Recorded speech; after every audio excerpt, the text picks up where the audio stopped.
Atopámonos na parroquia da Veiga e o niño que se atopa no campanario da igrexa xa é unha peza habitual desta estampa, pois fará cousa de 3 anos que as cegoñas decidiron construir aquí a súa residencia de verán.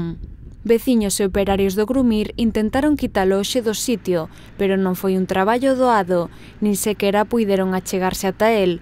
A grúa elevadora que tiñan preparada enterrábase por mor do seu propio peso no prado mollado, e dende outros puntos o acceso era imposible.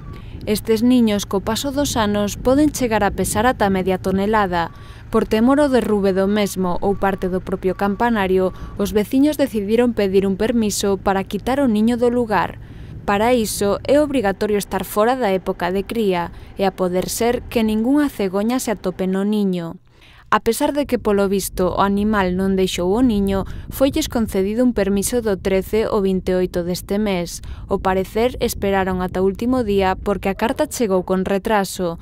Dado que o procedemento non se deu levado a cabo, é posible que desta vez teñan que deixar pasar outro ano máis para poder facer unha segunda petición, pois a burocracia é lenta e cada vez as cegoñas deciden criar máis cedo.